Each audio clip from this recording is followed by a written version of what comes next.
So, welcome, online folk, to the Word of God, Book of Mark, as presented by my frizzy-headed self. And there we go. All right. So, we are in chapter 9. We stopped at the end of 13 last week. And I felt like an idiot last week after I realized I did not think about figuring out which John we were talking about. And I'll be honest with you, I had the other John in my mind that was going up on the mountain with the transfiguration. So that I was like, well, note to self, you didn't study everything. So anyway, all right, so we're in 9 and we're going to be trying to finish up this chapter today, and I'm using some notes and everything, and I'm pretty scatterbrained about this, but I know the Lord wants us to keep. Now, how many? He wants us to keep doing this. How many? We have 16 chapters, right? In the book of Mark, I thought 16. Yes, 16. So, okay, so maybe we're kind of halfway-ish through. All right. Okay, so I'm going to start in verse 13, and I think I just want to, it's hard to know where to stop reading, actually. Okay, I'm going to attempt to read 14 through 32. I think I actually know how to pronounce everything in this section, but I'm sure I'll mess up something. I have total faith. Oop, and talking about that, this passage is more about disbelief than anything else. So unbelief, maybe I should say, unbelief, whatever. But so it's really neat what we can learn from this. Okay, verse 14. And when he came to his disciples, he saw a great multitude about them, and the scribes questioning with them. Okay, so what happened is they're up on the. Oh, I know what I remember where I wanted to start. I'm going to back this up. Put a pin in this. We'll come back to it. But I want to finish up about the mountain that they were on. So they were up on a mountain. So in verse 14, this is them coming down. They've come down from the mountain, kind of similar to Moses and Aaron, coming down off the mountain. And then they found the people all rowdy and stuff. I love how in the old movie 10 Commandments, they're in a polite way showing the orgy stuff, So, but anyway, this is, they didn't come down to something like that, but there was some clamoring going on. But back to the mountain. So tradition has always said that the transfiguration happened on Mount, and I'm probably going to pronounce it wrong, Tabor. All right. So that mountain, let me show the online folk right here.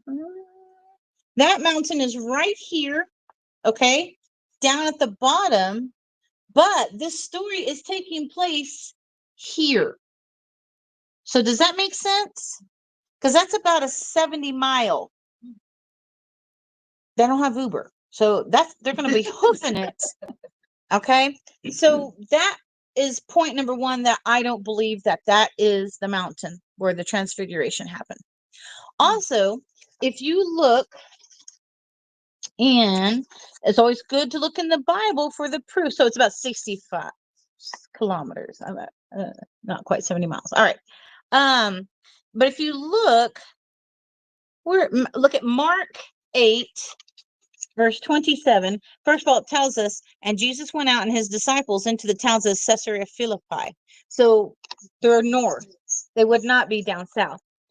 But also, when we get to chapter 9, in verse 2, it says, and after 6 days, Jesus taketh with him Peter and James and John, and leadeth them up into a high mountain, apart by themselves, and he was transfigured before them. I like how it's kind of just tacked on there. And he was transfigured. It's like a major deal, and it's like at the very end of the sentence, and he was transfigured upon them.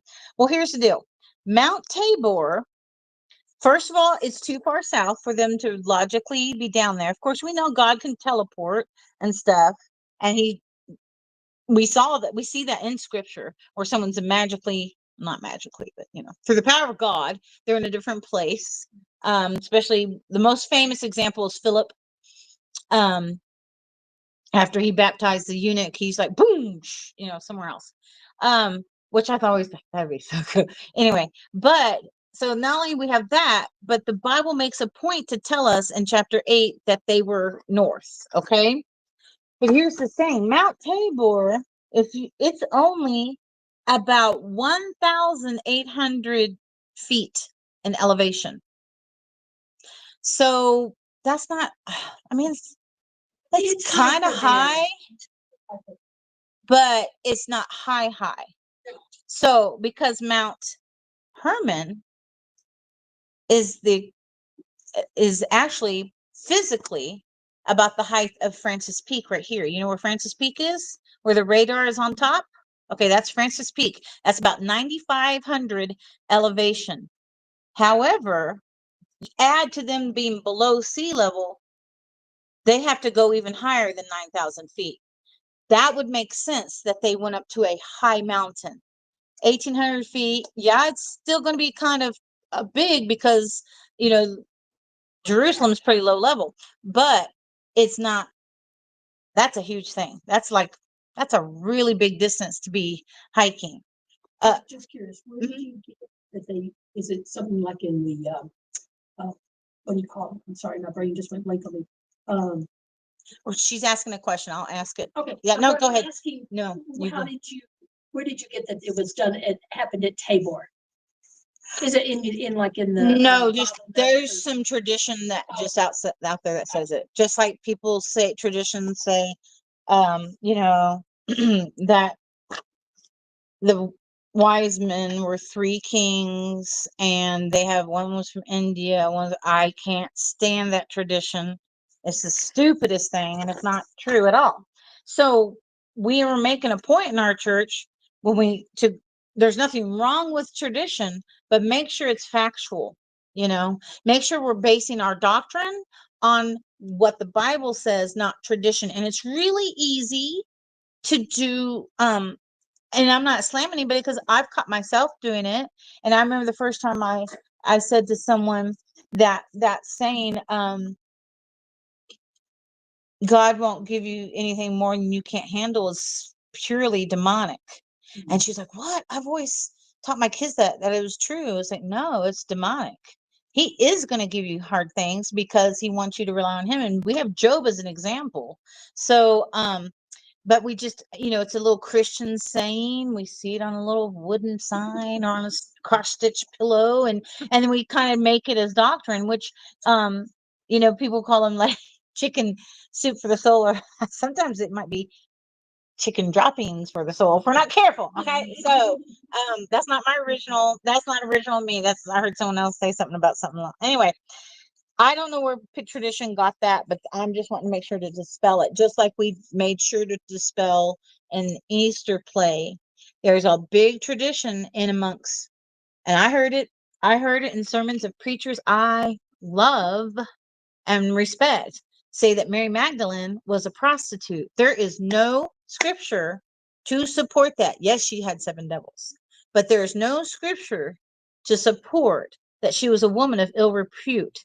Oh, and then some people say the one who was washing Jesus's feet with the perfume and wiping it with her hair was of ill repute. No, that's Mary, Lazarus' sisters, and we don't have any scripture to prove that she was of ill repute. So we got to be real careful. I've fallen prey to that myself a bunch of times. So I just like pointing it out, not because I want to show like how smart I am. Did you know this? You didn't? No, it's not like that. It's like, I don't want you to go down some rabbit holes that I went down that didn't need to go down because it wasn't even right. It wasn't even true. So that's my goal. Okay. So probably it was probably Mount Hermon, which is getting to be scary territory because that's going to be a little bit close to like Lebanon and Syria, and Syria. All right, so that's the mountain business that I wanted to go over. But I like it here in Utah. We can actually look at a mountain that's right there in our backyard of our church and have a visual aid because I looked up the distance of Mount Hermon. I thought, well, what's a mountain around here that we all know? And then it was literally almost, there's like maybe 400, no, about 400, no, it was in less than 100, I think, feet difference. So I thought that's kind of cool, From sea level to the top of that one, or from where we are, like no, I said the actual mountain. Okay. Mm-hmm. Mm-hmm. Mm-hmm. It's Mm-hmm. Yep. So no, you would add more to it for what they accomplished. right. Yeah, Yes. okay, So, and if you've not hiked up Francis Peak, you'll see that you would be tired. You would be considering it a high mountain. Yeah. So I've driven to the top of it. Oh no, to the very top of it. I haven't, but I have children that do things like that. So yeah, they're young and strong and healthy. Okay, so back to chapter 9. Sorry about that, guys, for the little thing. Now we're going to go back to 14. We're going to talk about a dumb and deaf spirit.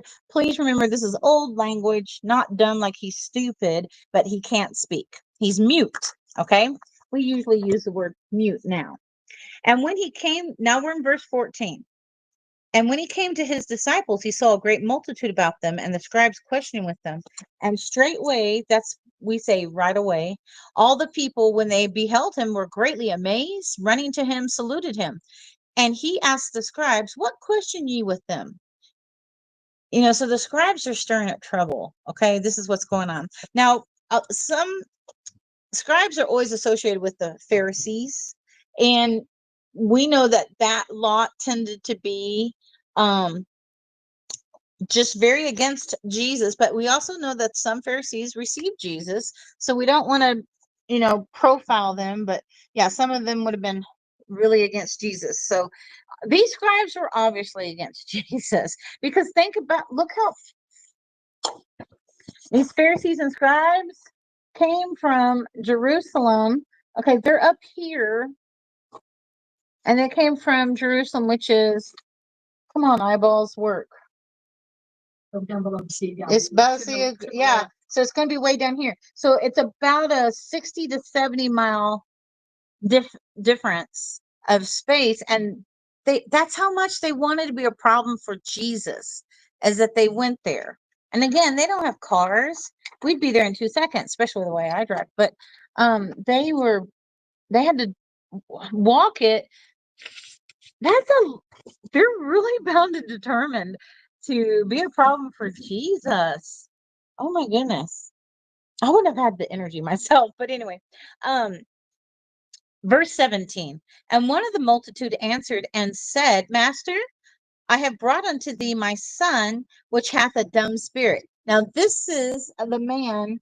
He is the father of the hold on.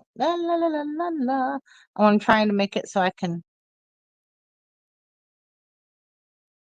Sorry for moving the camera. Anyway, so this is he wants to have his son healed. His son has been possessed by this spirit or spirits, and some Bible scholars say there's a huge significance to that. The boy was made mute, where he couldn't talk, because in their tradition practices of exorcising a spirit, they would make the spirit name himself, and then that would be part of the exorcising of the spirit. And I'm not saying that's 100% true. Just say a lot of scholars were making note of that. And I have heard some modern day people who perform exorcisms, and yes, that's the word to use. Don't think I'm talking about some scary, well, I mean, scary because it's demons, but like this, I'm not talking about a seance or anything like that.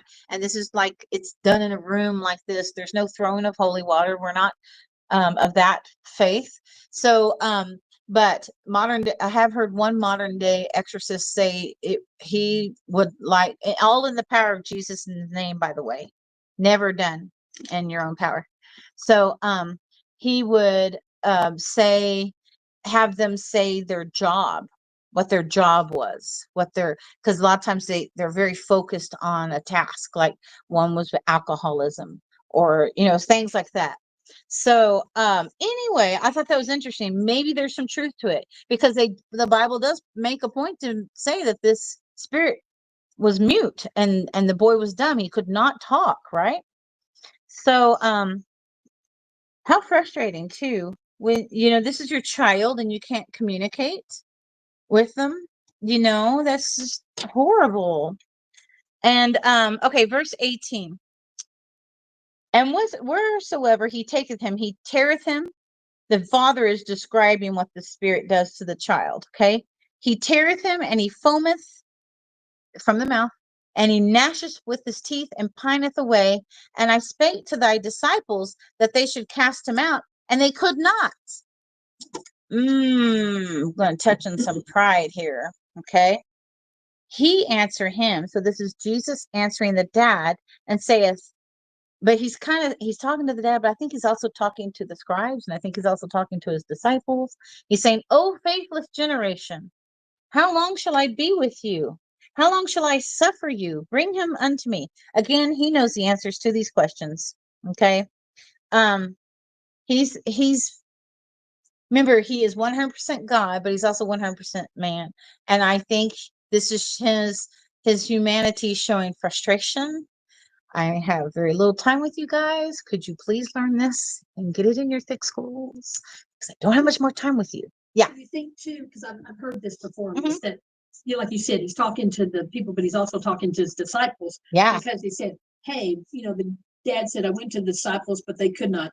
They could not and cast them Jesus out. is like, hey, wait a minute. I've been teaching you. I've given you everything that you need to know. And you're not believing. That is part of it, in my opinion. And we'll see that here in a little bit. And verse 20, and they brought him unto him, and when he saw him, straightway the spirit tear him, and he fell on the ground and wallowed foaming. And he asked his father, Jesus asked his father, how long is it ago since this came unto him? And the father said, of a child. So this has been plaguing this boy since he was a child. So this boy is probably a teenager or a young adult. It's been a while. We don't really know his age. And oftentimes it hath cast him into the fire and into the waters to destroy him. But if thou canst do anything, have compassion on us and help us. That's verse 22. And that's huge right there. It's getting deep here. Verse 23.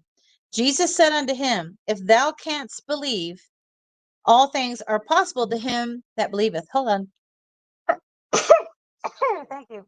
Allergy season. And straightway the father of the child cried out and said with tears, Lord, I believe, help thou mine unbelief. And for me, verse 24 was kind of a key verse for me.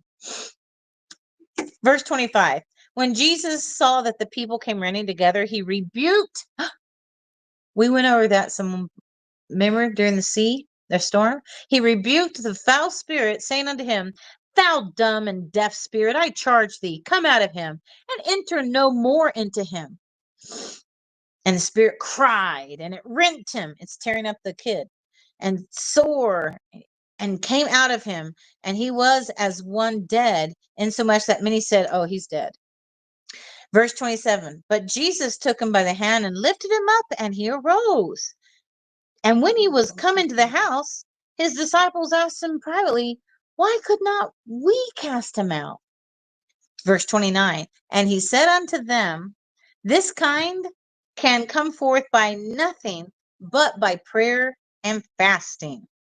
So remember, they use but in a little bit different way than we normally do. But so it's like this kind can come forth only by prayer and fasting. That's how we would say it today. Okay.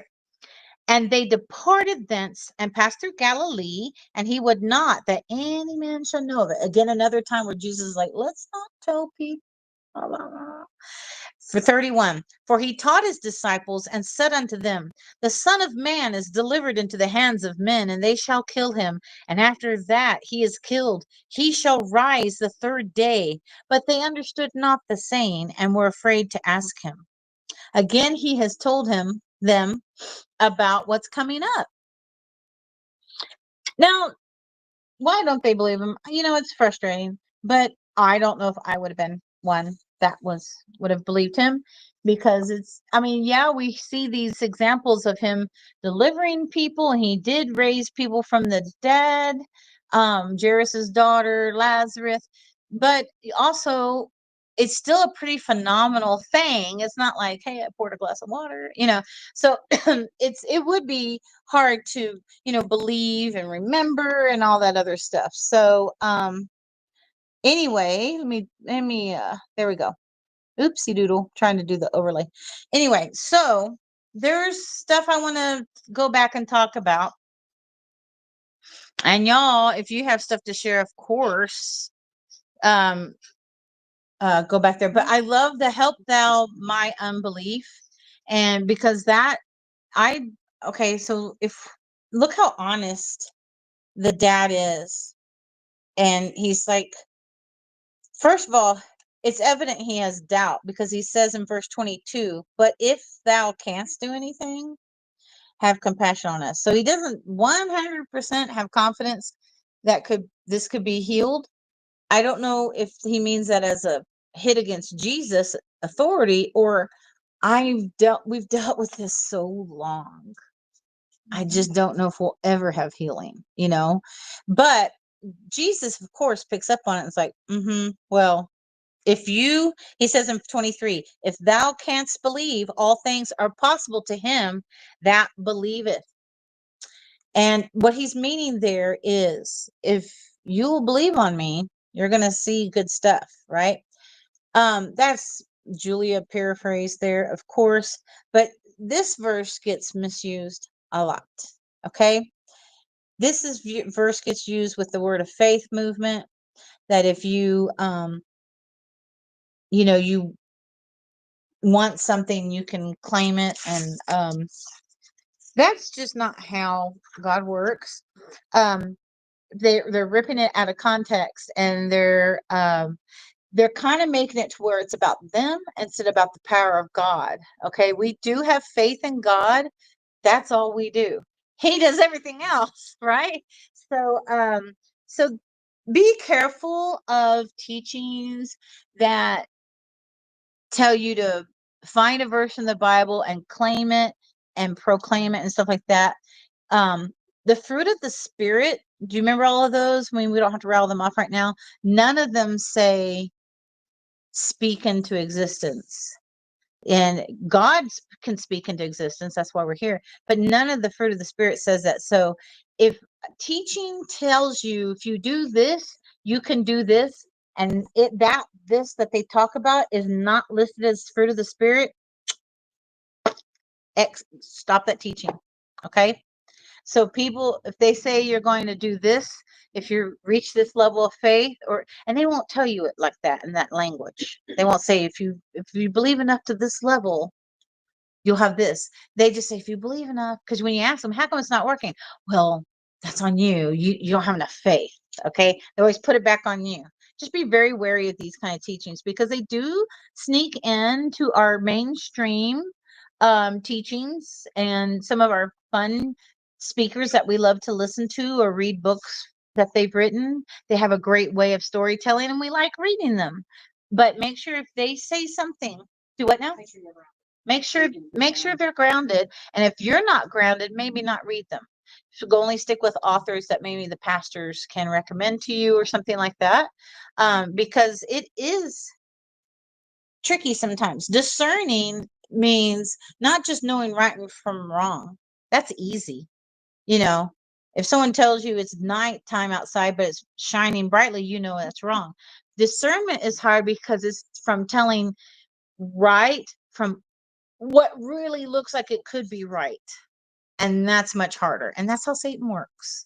He makes things look almost like they're the gospel. Okay. Did not need to get on that rabbit hole quite so long. So what happened is, I'm thinking the disciples, they're just dudes, right? And we all succumb to pride sometimes and ego. And I'm thinking they're I don't know if they're thinking, yeah, we have the power, and the three of them, hey, we were just up on this mountain. We saw some really cool stuff. But they're frustrated because they cannot get this spirit to come out. And that's kind of embarrassing because the scribes are like, hey, how come you can't get that spirit out? What's going on? And they're just pestering them and heckling them. And here's this distraught father.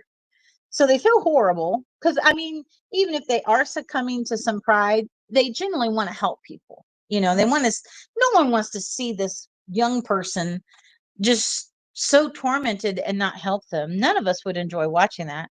It would be brutal. And so I think they really did want to help, but they weren't doing things obviously 100% in Jesus's name. And Jesus is like, I've taught you about this. So sorry, my stomach is just trying to be all over the place. Anyway, I can't throw up in here because this is new carpet. So I will grab the trash can for I you. will get in trouble. No, I was joking. Just let me know. I'll use my backpack. Okay, anyway. Yeah, right. So I want us to look at Luke 9. That's his account of this. I don't want to say version because that kind of sounds like they're making stuff up, but this is his account that the Lord guided him through, of course, too. In Luke 9, verse 38, it says, and behold, a man of the company cried out, saying, Master, I beseech thee, look upon my son, for he is mine only child. Okay, so that kind of adds a little bit more, too. This is his only child. Not saying that those of us who have more than one child, that if one's tormented, we're like, oh, it's okay, I got 4 more. I mean, it's not how we feel. But, there is something about if this is your only child, I mean, Jennifer, I'm sure you can understand that would be a little bit more than like me, and so that kind of touched my heart when I read that. Oh, it's like it's only a kid. When I read that, I was like, oh. So in 38 of chapter 9 of Luke, and behold, a man of the company cried out, saying, Master, beseech thee, look upon my son, for he is mine only child. And lo, a spirit taketh him, and he suddenly crieth out, and it teareth him, and he foameth again, and bruising him hardly departeth from him. And I besought thy disciples to cast him out, and they could not. And that's when again Jesus says, oh, faithless and perverse generation. He has perverse there too. How long shall I be with you and suffer you? Bring thy son hither. And as he was yet a coming, the devil threw him down and tear him. And Jesus rebuked the unclean spirit and healed the child and delivered him again to his father. And they were all amazed at the mighty power of God. But while they wondered every one at all the things which Jesus did, he said unto his disciples, let these sayings sink down into your ears. Boy, I wonder how many times he's thought of that about me. Sorry, God. For the Son of Man shall be delivered into the hands of men. But they understood not this saying, and it was hid from them, that they perceived it not. And they feared to ask him of that saying. Ask questions if you don't know, okay? Anyway, so that was his account. Let's go to Matthew 17.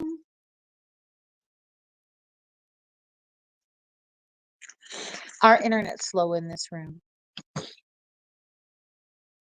No, this is operator here. I'm sure. I don't think so. And so in Matthew, this is Matthew's account. And when they were come to the multitude, there came him a certain man, kneeling down to him and saying, Lord, have mercy on my son, for he is lunatic and sore vexed. For oft times he falleth into the fire and into the water. And I brought him unto thy disciples, and they could not cure him.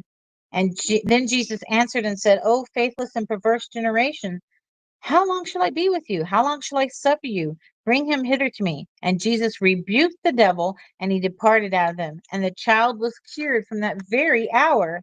Then came the disciples to Jesus apart and said, why could not we cast him out? And Jesus said unto them, because of your unbelief. Yeah, because of your unbelief. So this gives a little bit more detail than in Mark. Mark, he's like, well, some are only come out by fasting and prayer, but he's like, because of your unbelief.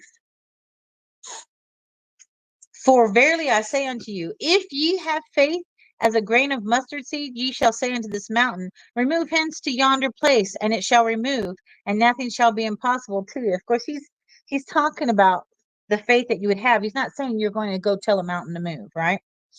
Howbeit this kind goeth out not by prayer, not out, but by prayer and fasting. In other words, only by prayer and fasting, not just prayer. So, okay, so back to Mark. So we see that this is a special type of demon or spiritual warfare. We do know that Satan is called the prince of the air, prince of this world. And so there is a hierarchy of demons, of like ranks of demons, And so this could be that this is a certain rank. Mm-hmm. We would have to fasting anyway, Mm-hmm. even if they had the belief.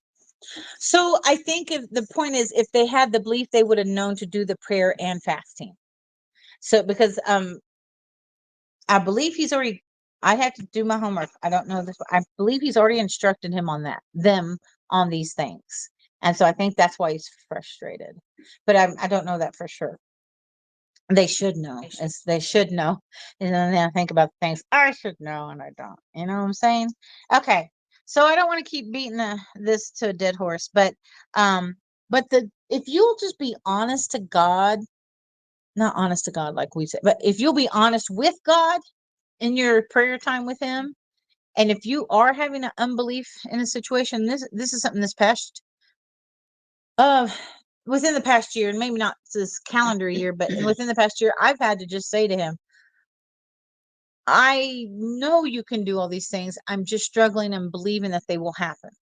And I just was real honest with God. So be honest with the Lord. Obviously, He knows our hearts and thoughts anyway. So if you're having doubts in your faith, He already knows it.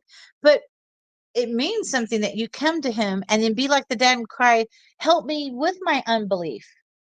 Now, remember how we've talked about there's some prayers, God's going to say yes. If you ask for salvation, yes. There's no, well, maybe. I'll get back to you on that. There's other things that He's going to say yes. If you pray, Lord, I want to be smarter in your word, draw me near to you, and I want to learn more. He's going to say yes. These are we have verses to prove that He's going to say yes to this.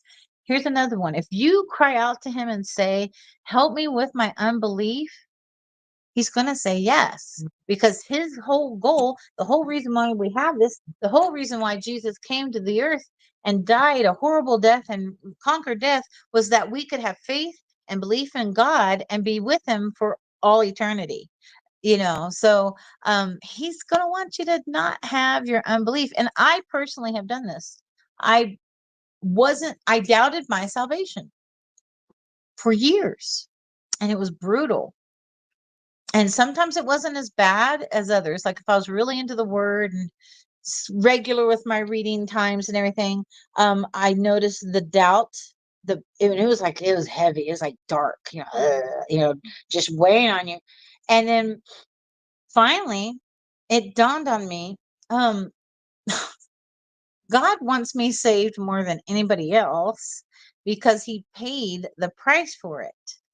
So He's not going to let me have doubt about my salvation if I just ask Him about it. So I literally prayed, Lord, if I'm not saved, make that very clear to me. And I'm going to come forward and get saved. You know what I'm saying? I said, but if I am saved and this is just demonic doubt just layering on me, then take it away. And boom, it was gone. So sometimes it has threatened to creep back over, but for the most part, very little do I ever think that now. And this was something that plagued me daily, and It's just Satan. is Satan, is satanic attack to help me to put a distance between me and God, And He didn't want, He could see you're being a vessel for God. So And He did not want that happening anymore. So let me attack her, let her get wrapped up in this and her feeling inadequate, like she can't say right. you're teaching or sharing with somebody. And that's where we have to just be strong and say, You know what? Satan, get behind me. Right. In Jesus' name, get behind me. Because this is the thing. He knows. Now remember, when we talk about demonic attacks, I personally do not believe Satan himself comes after me. I'm not a Franklin Graham. I'm not, I'm one of the some bigwig, okay? But we use he to represent Satan, okay? But I personally don't think Satan comes after me. But demons cannot take your salvation away from you. They cannot do that. They can oppress you. They can inflict bodily harm on you, but they can't snatch your soul away. Remember, he said, if you're written in my hand, no one can take it out, right? So what should we do then? Oh, let's destroy their testimony. Boom. Then no one's going to want to be a Christian because they see how they behave. Or let's get them so worked up with distraction or doubt. He loves doubt. It's one of his favorite tools. Distraction, denial, doubt, all these things. Delusion, anything. He likes to get us wrapped up in that, and then we can't be doing the work of God. And then that does not take away our inheritance, but it can interrupt our rewards that we will get in heaven. And so Satan just knows, I'm going to do as much damage as I possibly can while I have the permission here to be the prince of the air, prince of the earth right now. He knows, because they know scriptures. He knows what's coming. He doesn't know when. He's not God. He doesn't know when it's coming. So he's working his best to do as much damage as possible. That's why I believe, I have that theory.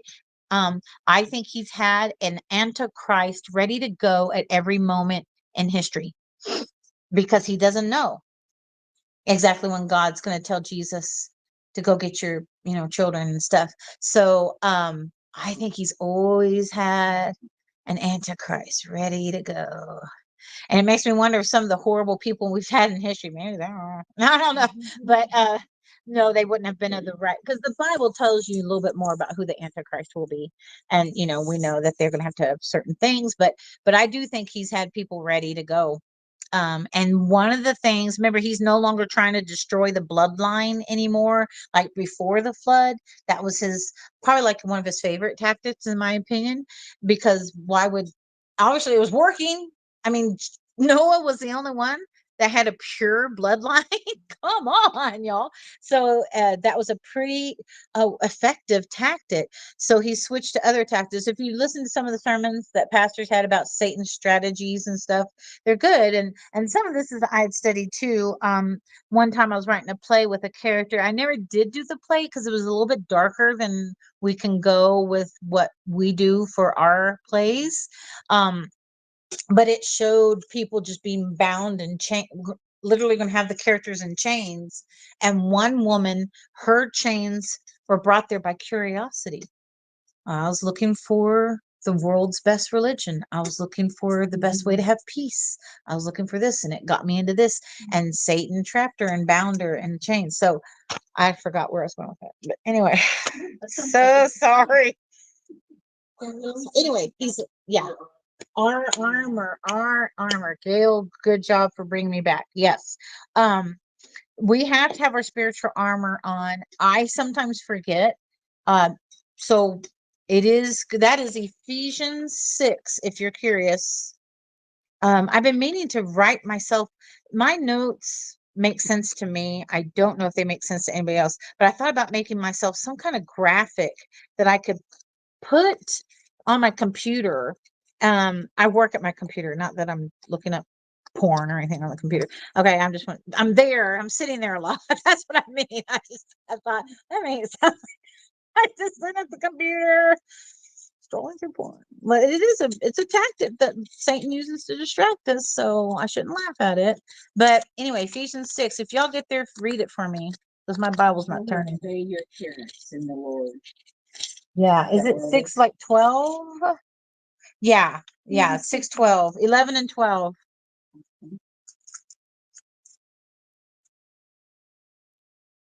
Put on the whole armor of God. Mm-hmm. The whole armor. That's where I forget. So the whole armor is we have to pray over it to activate the armor, okay? Because it says in verse 18, praying always with all prayer and supplication in the spirit. Now, if you notice in Ephesians 6:12, it says, for we wrestle not against flesh and blood, but against principalities, against powers, against the rulers of the darkness of this world, against spiritual wickedness in high places. So some Bible scholars use that verse to say that yes, there are an ranks of demons and hierarchies, and they have certain tiers and stuff like that. I never thought of that verse as being that, but it does say in high places. So maybe, I don't know. I don't know if they mean high places like of worship or high places of rank. So that's something I haven't studied. But to me, it would make sense that he has ranks of demons because he can't be everywhere at every time like God can. So he would need some kind of order, right? But again, I don't know. I don't want to be around them. But we do know, um, we spiritual warfare is real. It's not anything to go looking for, and it is not something to take lightly. It's also, don't be, flinching around every corner. There's a demon, don't get too like that. I can sometimes, but be prayed up for sure. And then there's stories that we can tell you of spiritual warfare. I hesitate to tell people them because it kind of glamorizes the this demonic activity, and then we don't want to do that, and then it kind of is a sensational thing, and also with online audience I can't make sure I'm conveying certain things, so I don't want to get into it, but it's real. Okay, it's real. All right, so back to chapter 9 of Mark. Now the disciples start disputing. Now we have about 4 minutes, but I still hear him preaching. So we're gonna go on a little bit more. So oh, another thing about the disciples failing to cast them out. I think God, this is my opinion alert. I think God had that happen to kind of wake them up to themselves. And because any deliverance, anything, the glory needs to go to the Lord, not to you, not to them, not to us, and so maybe that's why that didn't happen. But then they have this thing where they in verse 33 through 50, well, and we probably won't have time for it, but to finish it, of course we're going to have time for it. But so they go now to Capernaum, and remember Capernaum, wasn't that where he was able to get a lot of stuff done because he wasn't in his hometown that didn't believe him? Anyway, and he was like, what was it that you disputed among yourselves by the way? And of course Jesus knows, he knows. And they're like, I like verse 34. It says, but they held their peace for a minute. So they're kind of going like this. When you ask your kids, who did this? And they all get quiet. It's like the only time they've been quiet that day or something. And then all of a sudden they all become not me.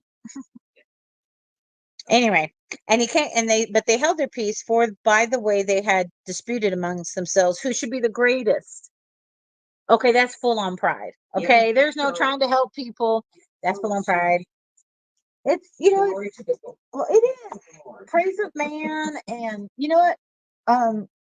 It is a snare, and it feels good to have people say you've done a good job or think highly of you, and so I mean it's not bad to want people to think highly of you because that means you're having a good testimony for the Lord. But it's when you revel in it and you start thinking you're more than you are and blah blah blah. So it's nice to get compliments and stuff, but trying to be the greatest. Okay, here's the thing though. If you covet, like if you're jealous of how someone is in leadership and it looks like they have so much going on, it looks so good, you don't have their responsibility and you don't have their accountability. And so you're like, maybe think about that before you think, hey, I want their position. Because so I don't want that. And verse 35, and he sat down and called the 12 and saith unto them, if any man desire to be first, the same shall be last of all and servant of all. Remember, God is opposite of what the world is. The world says fight for number one, dog eat dog world, and climbing the ladder. It doesn't matter who you step on, but that's not how God works at all. He's opposite. And so, and then he took a child and set him in the midst of them. And when he had taken him in his arms, he said unto them, whoever shall receive one of such children in my name receiveth me, and whosoever shall receive me receiveth not me, but him that sent me. So he's saying again, he's trying to point them to God, okay? Because he's saying him that sent me. We know that's God that sent him, right? But he's just trying to get their focus back to where it should be. How many times did he have to do that with me? But bless his heart. They also do this, I think, the night before he died too, about who's going to be the greatest. But they also then they're also worried when he says they're going to be trained. Someone's going to be trained. Was it I? Is it I? I'm like, what? Just focus on your job, man. No, anyway, and they wouldn't even concede to wash each other's feet. Just different things. This child that he brought on his knee, this was like a visual aid he was using them, because who's going to think badly of a child, And so he's saying it got their attention, like, I don't know. But it's weird then, because then their answer to that is, he still preaching, by the way? Yes. Yep. And we're gonna keep going, online folk. All right. So what cracks me up, and I may be misinterpreting the Bible. I'm not trying to present this as this is 100% true, because it says, be careful private interpretation and stuff. But just me is like, I want to smack John here, because he's like, Jesus is like, why you whoever's first should be last. And look at this little child. And if you receive him, it's like receiving the one that sent me. It's like God. And then John goes, hey, master, we saw one casting out devils. And I'm like, what is your problem?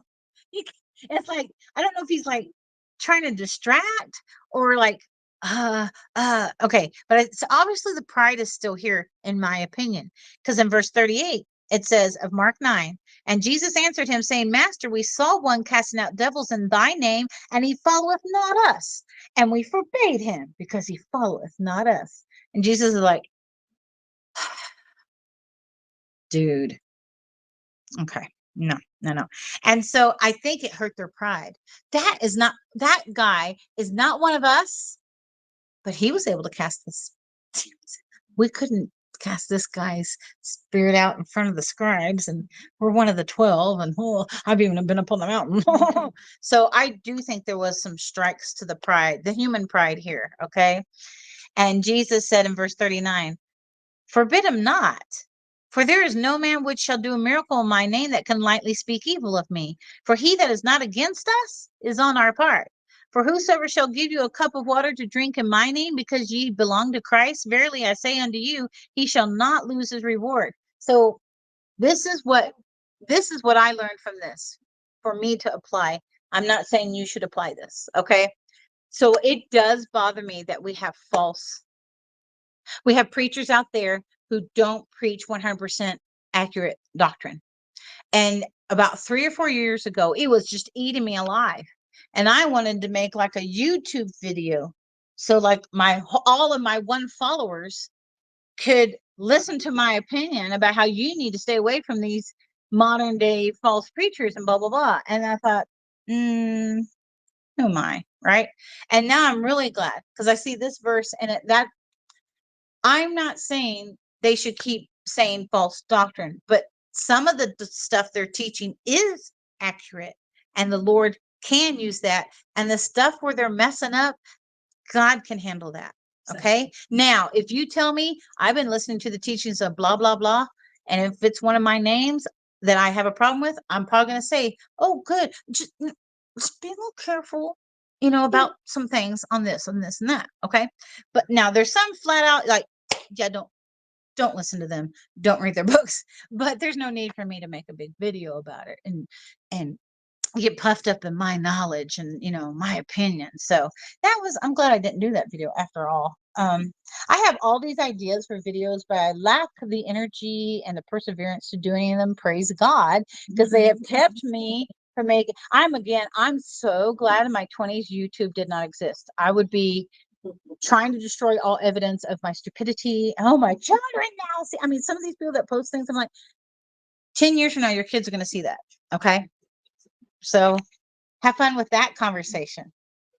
Mom, why were you doing twerking and stuff like that? Oh my word. I wasn't, by the way. Okay. I think I would throw my back out if I tried to twerk or whatever you call it. Okay. Anyway. So then he goes on to say, wait, is he still preaching? Okay, he goes on in verse 42 to say, and whosoever shall offend one of these little ones that believe in me, it is better for him that a millstone were hanged about his neck and he were cast into the sea. That is a wake-up call. We definitely don't want to be a stumbling block for someone, right? 43, and if thy hand offend thee, cut it off. Again, he is not preaching self-harm. Okay, this is an illustration. If you have something in your life that's going to destroy your testimony, it's creating distance between you and me because it's making iniquity in your heart, get it out of your life. Okay, that's what he's saying. To enter life maimed and having two hands to go into hell and to the fire that never shall be quenched. We need to talk about hell too. Lots of misinformation about hell. Some things of hell I just learned within the past year or so. Believe it or not. Where their warm dieth not, and the fire's not quenched. And if thy foot offend thee, cut it off. See, he's again making the same illustration. It's better to have than having 2 feet to be cast into hell, and to the fire that shall never be quenched, where their warm dieth not, and the fire is not quenched. Yes, he's repeating himself there. And if thine eye offend it, pluck it out. Now that one is we can see things on the internet we should not be seeing. Let's stop that. Nowadays we have no excuse. There's filters, there's accountability programs, and then there's just like turn it off and ask the Lord to make you want to turn it off. Again, he's going to say yes on that one. Lord, please help me stop watching porn. No, I don't see that. Now he might let you have some struggles to develop your faith and deepen your faith. Make sure that you're relying on him. Some people, he cures them immediately of it, but it's still something he's going to say, yeah, I want you to be, I don't want you to struggle with that. I may let you struggle for a little while to build your testimony, to develop your faith, and you're going to turn around and minister to others who have that problem. But anyway, okay, all right, that's another one.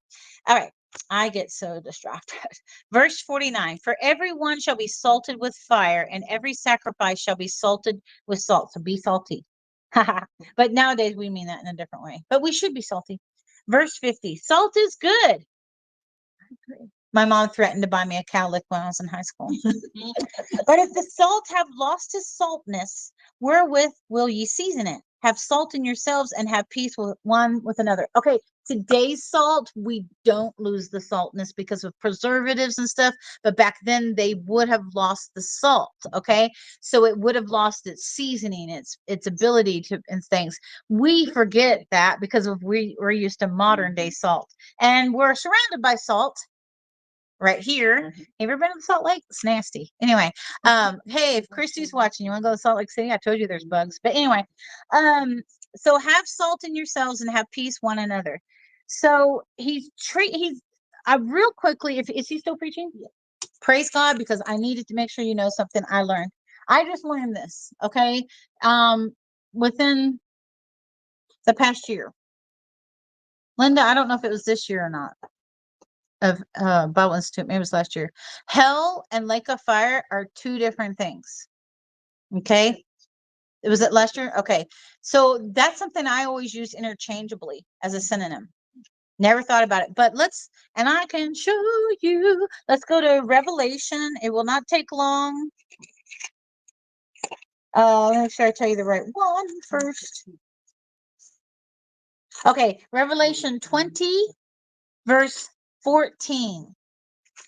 And death and hell, 2 different things, were cast into the lake of fire. This is the second death. And whosoever was not found written in the book of life was cast into the lake of fire. Now, the reason why I bring it up is because he talked about going to hell in Mark 9 and to be cast into hell. But I wanted to make sure you learned something that I learned. Oh, thank you, Pastor and Bible Institute. And maybe it's no big deal to you, but to me, I was just like, I never thought about that. But this verse says that death and hell are going to be cast into the lake of fire. So, yeah. And there's more about hell we can learn about because there's a difference of geographically. How do I put it? Not geographically, maybe. Well, there's really no other way to say that. But yeah, like the location and the compartments of hell. There's compartments of hell. So there's a difference in it between before Christ died, ascended, and then what we're going to have later and blah, blah, blah. So I actually got through and then you're just now, but online folks, thanks for following my rambling. These ladies are totally focused, but I'm not. All right. Thank you.